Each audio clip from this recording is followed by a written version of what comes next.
Hello అండి, మా ఇంటి వంటశాలకు స్వాగతం. ఈరోజు మన కిచెన్లో మైసూర్ పాక్ని ఇంట్లోనే ఈజీగా ఎలా చేసుకోవాలో చూద్దామండి.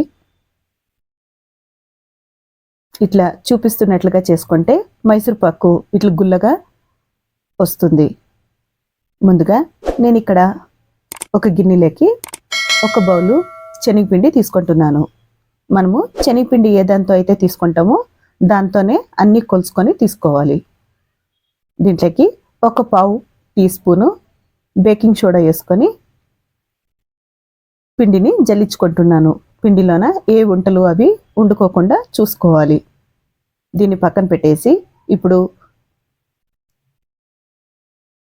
మైసూర్ పాక్ని వేసేకి ఒక గిన్నె రెడీ చేసుకోవాలి. ఇట్లా గిన్నె ఏదైనా కానీ స్టీల్ది కానీ అల్యూమినియంది కానీ కొంచెం లోతుగా ఉండాలి. ఎడల్పుగా వండుకోకుండా ఇట్లా ఏదైనా కానీ లోతుగా ఉండేదాన్ని నెయ్యి రాసి పక్కన పెట్టుకోవాలి. ఇప్పుడు ఆ గిన్నెని పక్కన పెట్టేసి స్టవ్ మీద ఒక మందపాటి కడాయిని పెట్టుకోవాలి. కడాయి కొంచెం మందంగా ఉంటే మైసూర్ పాకు మాడకుండా ఉంటుంది. దీంట్లోకి 2 కప్పులు చక్కెర వేసుకుంటున్నాను. 1 కప్పు శనగపిండికి 2 కప్పులు చక్కెర, 1 కప్పు నీళ్లు వేసుకోవాలి. దీన్ని స్టవ్ అంటించేసి సిమ్లో పెట్టేసి ఇంకొక కడాయిలోకి 1 కప్పు నెయ్యి 1 కప్పు నూనె వేసుకుంటున్నాను. నెయ్యి వద్దనుకుంటే 2 కప్పులు నూనె అయినా వేసుకోవచ్చు. నేను ఇక్కడ 1 కప్పు నెయ్యి 1 కప్పు నూనె వేసుకుంటున్నాను. ఇట్లా నూనె వేసుకున్న తర్వాత ఈ కడాయిని కూడా స్టవ్ ఆన్ చేసి పెట్టుకోవాలి. ఇప్పుడు చక్కెర పాకం ఉన్న కడాయిని మీడియం ఫ్లేమ్లో పెట్టుకోవాలి. ఆయిల్ ఉన్న కడాయిని సిమ్లో పెట్టుకోవాలి. ఈ పాకం వచ్చేలోపు శనగపిండి కుక్ అయ్యేలోపు ఆయిల్ కూడా బాగా కాగిపోతుంది. అందుకనే అది సిమ్లోనే పెట్టుకోవాలి. 2 ఇట్లా ఒకేసారి ఆన్ చేసుకొని పెట్టుకోవాలి. ఇట్లా పాకంని చక్కెర కరిగే వరకు కుక్ చేసుకోవాలి. చక్కెర కరిగిన తర్వాత ఒక 2 నిమిషాల్లో తీగ పాకం అనేది వచ్చేస్తుంది. చూడండి, ఇట్లా పాకము తీగలాగా చేయికి అంటుకొని వస్తుంటే అప్పుడు కరెక్ట్గా వచ్చేసినట్టు. ఇట్లా వచ్చినప్పుడు జల్లించి పక్కన పెట్టుకున్న శనగపిండిని పాకంలోకి వేసుకోవాలి. ఇప్పుడు గరిటెతో కాకోకుండా విస్కర్తోన పిండిని బాగా కలుపుకోవాలి. గరిటెతో కలుపుకుంటే పిండి కలుపుకోవడానికి లేట్ అయిపోతుంది. విస్కర్తో అయితే త్వరగా కలుపుకొనేయచ్చు. ఇట్లంతా కలుపుకొనేసిన తర్వాత ఇప్పుడు విస్కర్ని తీసి పక్కన పెట్టేసి గెంటిని తీసుకోవాలి. ఇట్లంతా పిండి ఆ పాకంలోకి బాగా కలిసిపోవాలి. స్టవ్ మీడియం ఫ్లేమ్లోనే ఉండాలి. ఇట్లా దీన్ని కంటిన్యూస్గా కలుపుతూనే ఉండాలి. ఈలోపు ఆయిల్ కూడా వేడైపోయింది. ఇప్పుడు దీంట్లోకి ఒక 2 యాలక్కిల్ని పౌడర్ చేసుకొని దీంట్లోకి వేసుకోవాలి.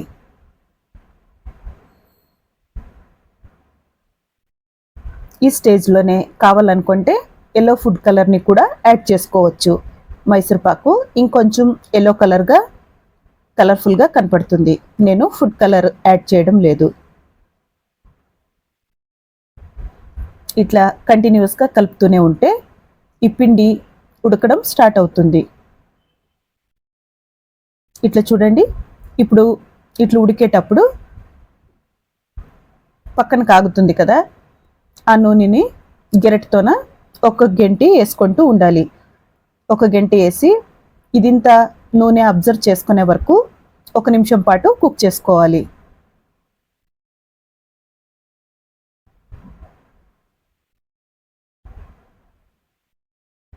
ఇట్లా ఈ ప్రాసెస్ అంతా ఆ ఆయిల్ అయిపోయే వరకు చేసుకుంటూనే ఉండాలి.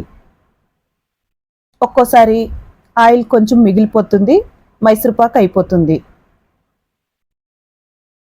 అందుకని ఎప్పుడైతే ఈ పిండి బాండ్లీని అంటుకోకుండా ఆయిల్ సపరేట్ అవుతూ ఉంటుందో అప్పుడు మైసూర్ పాకు అయిపోయిందని అర్థం. అది చూసుకొని స్టవ్ ఆఫ్ చేసేసుకోవాలి. ఈ ప్రాసెస్ ఒకసారి స్టార్ట్ అయిపోతే గిన్నెకి ఆయిల్ రాసుకునే కూడా టైం ఉండదని ఫస్ట్కే గిన్నెకి ఆయిల్ రాసి పెట్టేసుకోవాలి. ఇట్లా కంటిన్యూస్గా కలబెడుతూనే ఉండాలి, లేకపోతే అడుగంటుతూ ఉంటుంది.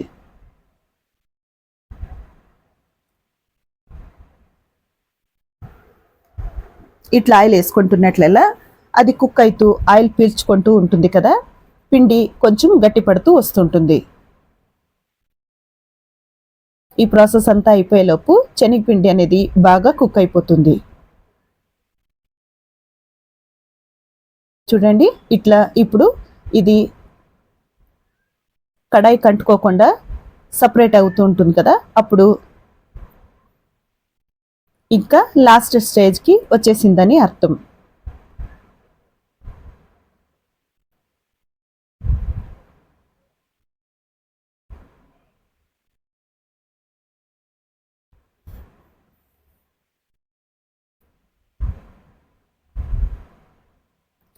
ఇట్లా బాండ్లీని అంటుకోకుండా అది సపరేట్ అయిపోతున్నప్పుడు ఇంకా ఉన్న ఆయిల్ అంతా దీంట్లోకి వేసేసి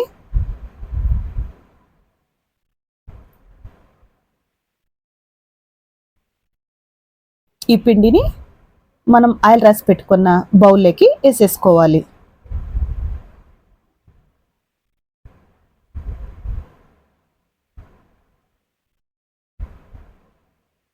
ఇట్లా చూడండి, ఇప్పుడు పర్ఫెక్ట్గా కుక్ అయిపోయింది.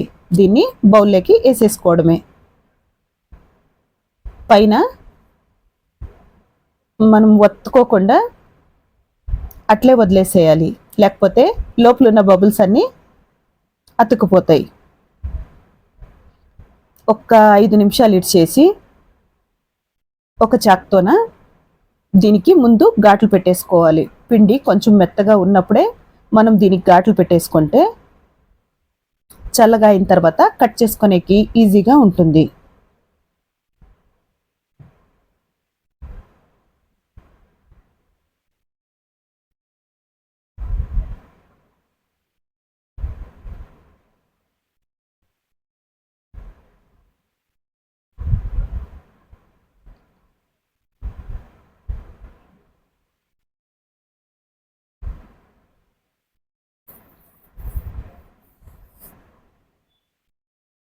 ఇట్లా అన్ని పక్కన ఘాట్లు పెట్టేసుకున్న తర్వాత దీన్ని ఒక 30 నుంచి 40 మినిట్స్ వరకు పక్కకు పెట్టేయాలి. ఒక 40 మినిట్స్ తర్వాత దీన్ని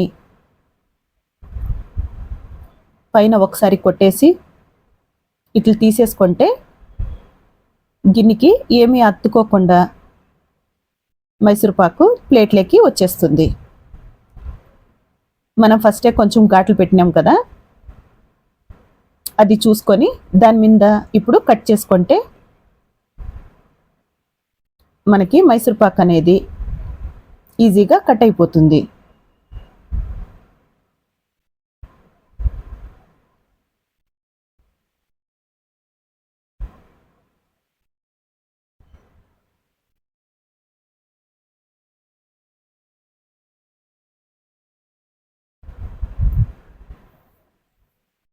ఇట్లా దీన్ని కట్ చేసుకొని ఇప్పుడు ప్లేట్లోకి సర్దుకుందాం. చూడండి, గిన్నె ఇట్లా లోతుగా ఉండేది తీసుకుంటే పిండి మధ్యలోన ఇట్లా బ్రౌన్ కలర్గా వస్తుంది. అదే ఎడల్పటి ప్లేట్లోకి అట్లా వేసేసుకుంటే మైసూర్పాకు ఎల్లో కలర్గానే వచ్చేస్తుంది.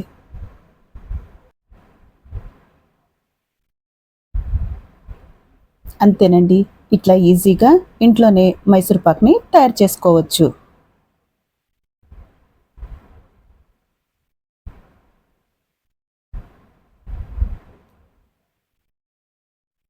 పాకం తీగపాకం వచ్చినప్పుడే మనం పిండేసి కలిపెట్టుకునేస్తే మైసూర్పాక్ అనేది మెత్తగా వస్తుంది.